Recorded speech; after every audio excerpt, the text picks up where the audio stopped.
Welcome to Lost Relation Chronicles. I saw the baby and I was shocked. It was not my race. My heart sank. Today we bring the story of a man who discovers that his wife cheated on him when her baby is born. Let's get on with the story.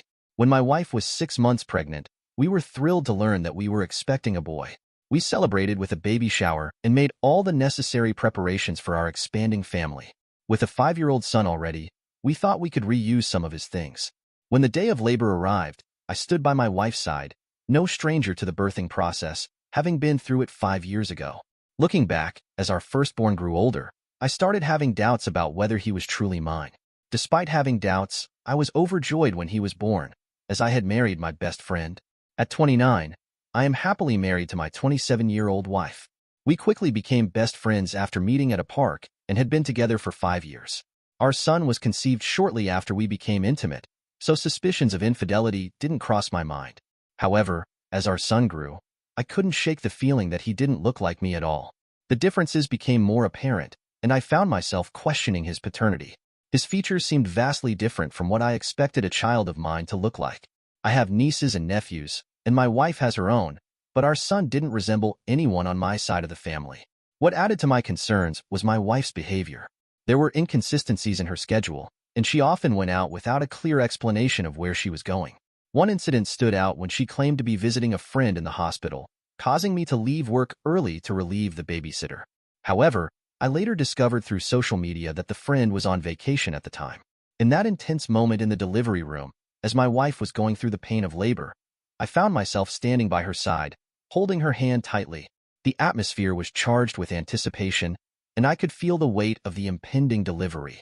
This was supposed to be the moment we welcomed our second biological son into the world, a fresh start for us. As the medical team guided her through the stages of labor, coaching her on breathing techniques and providing support, I was there offering words of encouragement. I remember every second vividly, as the contraction intensified and the medical team prepared for the final stage of delivery. The cry of the baby pierced through the room before I laid eyes on him. However, when I finally saw him, a sense of confusion washed over me. Something didn't seem right. It was as if he looked like a mixed-race baby.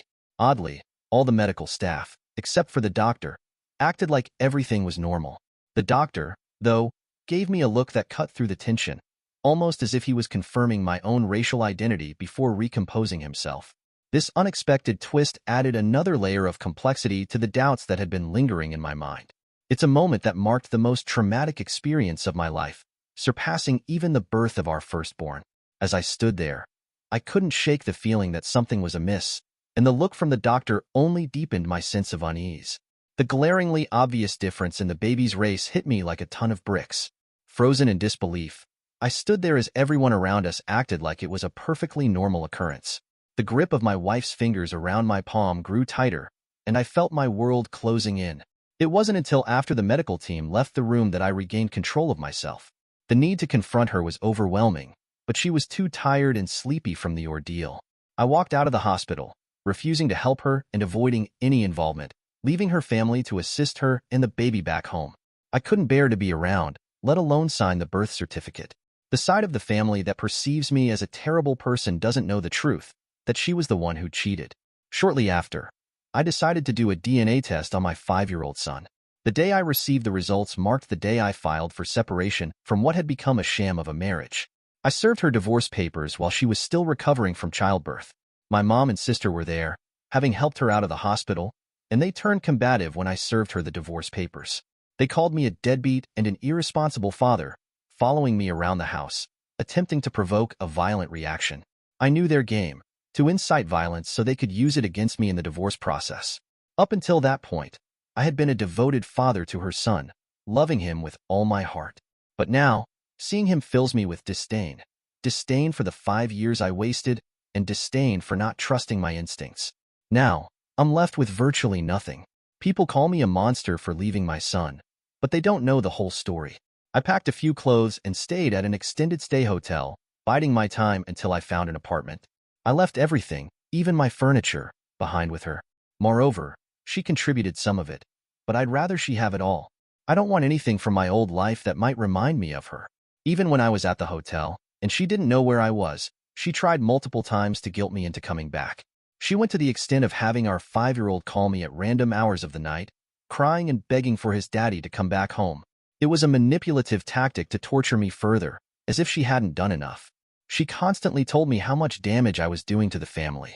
In every conversation, whether online or offline, where our son was brought up, I was berated and shamed. Despite not being the boy's biological father, I am his dad.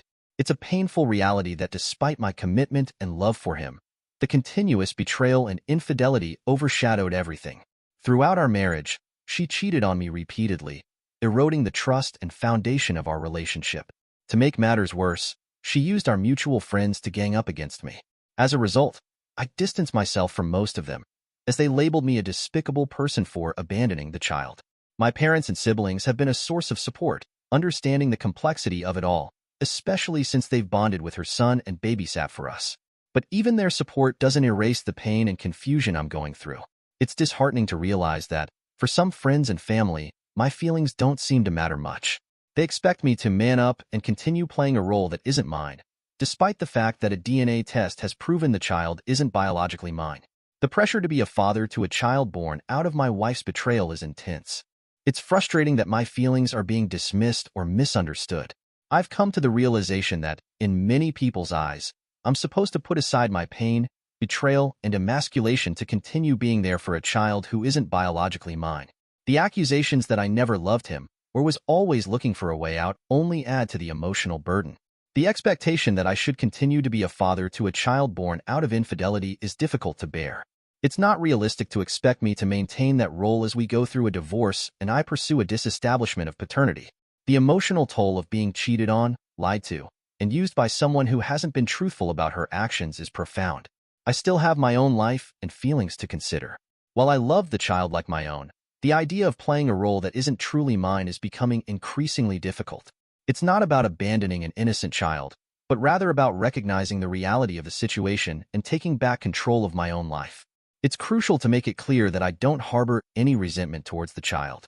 He's an innocent casualty of his mother's actions, and I feel a deep sadness when I think about what he must be going through. However, every time I look at him, I can't escape the reality of the 5 years of deception and betrayal that I endured. This situation is far from easy for me, and I find it impossible to put aside my feelings of hurt and frustration to maintain a role that was built on lies. The life I thought I shared with him was nothing more than a facade created by his mother. It's a painful truth that I can no longer bear, and for the sake of both of us, I've decided to pursue a disestablishment of paternity. I find myself questioning why she isn't actively searching for his real father. She knows who he is, and it seems like a more reasonable approach than clinging to a situation that's based on deception. Instead, she's fighting the divorce and pushing for child support, making it clear that she wants to keep me entangled in a life that has already proven to be a web of lies. My lawyer has mentioned that there's a good chance of not paying child support based on similar cases in the state, but the uncertainty adds to the stress. Money is not my biggest concern here. My primary worry is that his mother will continue to use him against me. I still care for him, but it's time for me to move on and start afresh. Admitting to this colossal mistake is painful, and the time and trauma invested in this relationship are something I know I can never fully recover. But moving forward seems to be the only viable option for both of our sakes. It's indeed a complex and emotionally challenging situation that the original poster is going through. The issues around paternity fraud are sensitive and can have profound impacts on individuals and families. The legal aspects of disestablishment of paternity vary depending on jurisdiction, and it's true that some places may allow it under certain conditions even without the biological father's consent.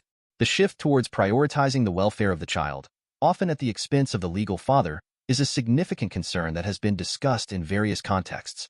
The comparison to the Titanic scene, where women and children go first, is a poignant analogy for how family courts often operate. Men can feel disposable, and the legal systems focus on holding them accountable for decisions they had no part in can be incredibly challenging. The information about paternity tests being banned in France raises questions about the balance between preserving the peace of families and the right to know one's biological parentage. It's a complex issue that involves ethical, legal, and societal considerations. The underlying point you make about the importance of choice for both partners in situations of infidelity is a valid one. Relationships are built on trust, and when that trust is broken, individuals should have the autonomy to make decisions that align with their values and well-being. Overall, this story highlights the need for open conversations and awareness around issues of paternity fraud, relationship transparency, and the rights of all individuals involved. It's a topic that requires careful consideration and compassion for everyone affected. Dear listeners, please share your thoughts in the comments section below, and don't forget to like, share, and subscribe.